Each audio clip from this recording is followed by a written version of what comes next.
Salut, alors aujourd'hui on va essayer de faire un petit tuto sur l'installation de sliders de coude pour les combinaisons qui n'en sont pas pourvues à la base. Et une astuce à pas cher qui vous coûtera pas grand chose. On va réutiliser ces vieux sliders, en plus ça va permettre de les recycler. Vous fouillez, vous videz vos fonds de tiroir, on regarde un peu ce qu'on a dans les sliders de genoux usés. Alors bien sûr il faut être capable d'user ces sliders de genoux avant de vouloir installer des sliders de coude. Sinon ça veut dire que c'est pour faire le kéké. Vous avez différents types de sliders, en bois, en plastique synthétique. Il faut essayer de choisir des sliders dont la bande velcro est assez large. J'ai essayé par exemple avec ceci, et en fait la bande velcro n'est pas assez large, ils sont trop plats, trop grands, et ils n'adhèrent pas à la combi comme il faut. Donc on peut prendre cela par exemple, vous voyez ce que vous avez vous, mais cela il y a une grande bande velcro, on va pouvoir faire adhérer vraiment et les manipuler, les modeler sur la forme du coude de la combi. Donc ceux-là sont bien, vous prenez une scie à métaux puis vous les coupez en deux quoi.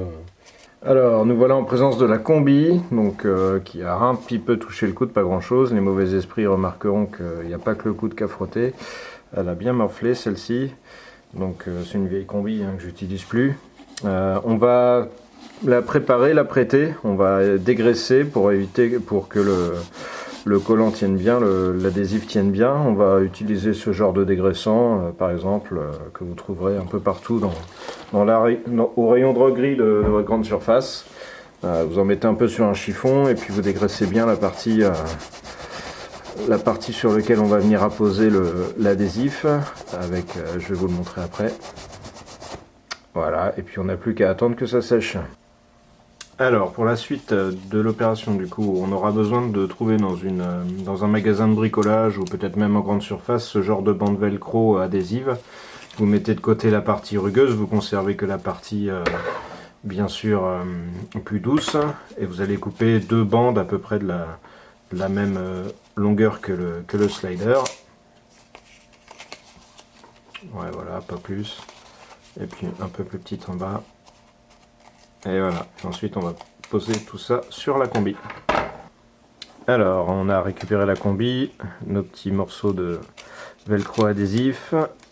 Alors, l'astuce, la difficulté, c'est vraiment de bien apposer sur la combi de manière uniforme, qu'il n'y ait pas trop de surface, pas d'air qui passe pour que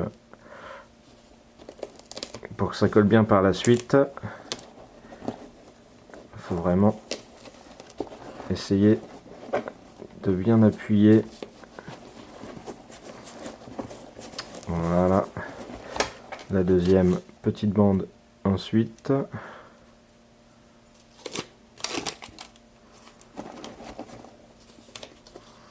Juste en dessous. Hop là.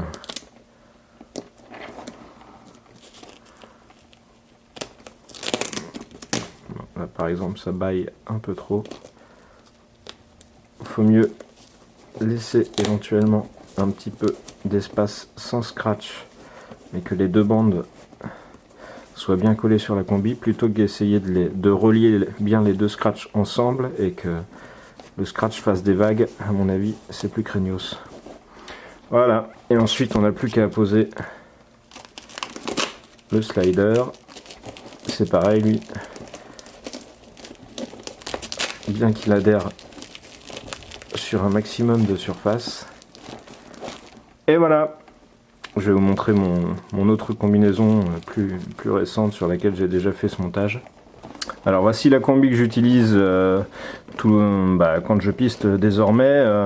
J'ai installé les mêmes, enfin du coup c'est l'autre slider de genou que j'avais récupéré, que j'avais coupé en deux. J'ai installé ça il y a un peu plus d'un an et j'ai jamais eu de soucis. Ça, même quand le coup de touche, il n'y a jamais eu le scotch ne s'est jamais retiré. Je suis pas marqueuse non plus, hein, ça frotte pas sur 30 mètres, mais ma foi, il n'y a eu aucun signe pour l'instant de décollement. Voilà, je pense que le choix du slider est très important aussi. Ceux-là, vous voyez, il y a une large bande velcro. Ils sont petits, mais par contre, ils sont un petit peu déjà formés sur la protection du coude. Là, ils sont pas plats, donc du coup, ils sont assez idéaux pour ça. Le choix du slider est important. Voilà, donc Je pense que c'est une bonne astuce qui coûte pas cher, c'est du solide, ça tient, à voir si vous voulez rajouter de la super glue par sécurité, mais faut pas que ça attaque le cuir non plus. Voilà. En plus dans le paddock c'est génial quand vous arrivez avec vos sliders de coude, tout le monde waouh tu frottes le coude, la vache et tout, alors qu'en fait c'est vos sliders de genoux qui sont usés. L'illusion est parfaite, voilà.